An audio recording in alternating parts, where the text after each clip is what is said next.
When the Boers knew war was coming with the British, they set out to find the best rifles they could find. And at that time, it was the Mauser.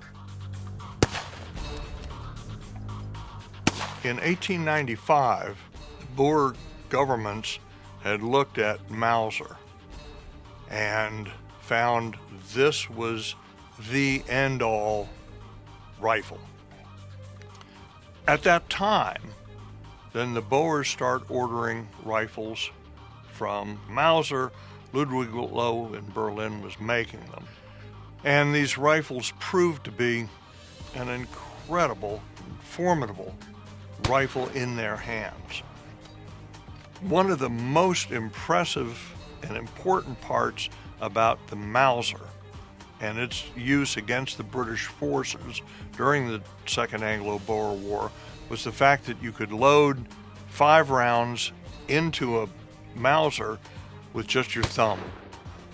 What that rifle did was meld with the fighting style of the burgher. He fought as a mounted infantryman. There wasn't, some big Boer supply column to attack. There was no way to envelop Boers because they could just move. They could just get out of your way if they wanted to do so, if they didn't have a fixed position that they were trying to defend. And they were able to literally decimate British units. They fired a cartridge that, theoretically at least, was much superior to the .303 British.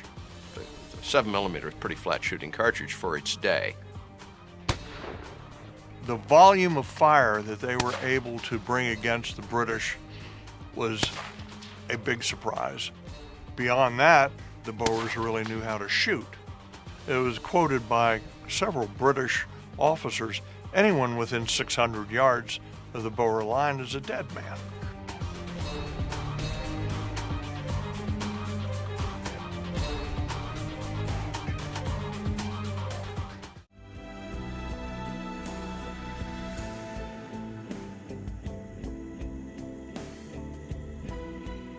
Trust in God and the Mauser. That was an Afrikaans slogan during the Second Anglo-Boer War. And if any rifle is emblematic of that conflict, it is the Boer Mauser in 7x57. It was an extremely effective rifle, really kind of state-of-the-art at the time. You have to realize that in the 1890s, there was a tremendous explosion in small arms technology. You had the smokeless powder cartridge, you had the modern clip-loading magazine rifle, and that's what the Boer Mauser was. You think about the British Army in the same era, and the Lee Enfield rifle was not a bad rifle, but it wasn't a Mauser. It was not as flat shooting as the 7x57, which is kind of a medium cartridge for Mauser. There was 8mm coming. But it fed from a stripper clip. There are little notches cut in the back of the receiver, and you take the sheet metal stripper clip, put it in there, you can ram 5 cartridges in rapidly. And these guns were used to great effect by really probably some of the world's most natural mounted infantry. And those were the Boer burghers that served in commandos during the war in South Africa. Anyone who really collects Mausers and understands how they move forward will think, well, you have one modification and you just build on that next modification, and each of these are a model of indicating an improvement. Well, not so with Boer Mausers. While they'll have model of 1895, model of 1896, model of 1897, or just plain 1897, it's really not a model. It's just the manufacture year. And there are variations within that that can really get very confusing. And there's a lot of good information out there on the internet, and there's also some not so good information.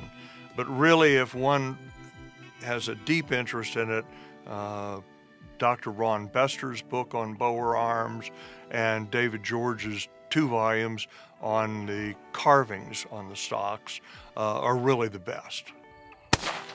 Finding Boer Mausers in the United States isn't all that easy, because most of these, understandably, were taken back as souvenirs to Britain, Australia, New Zealand, That's where most of them are.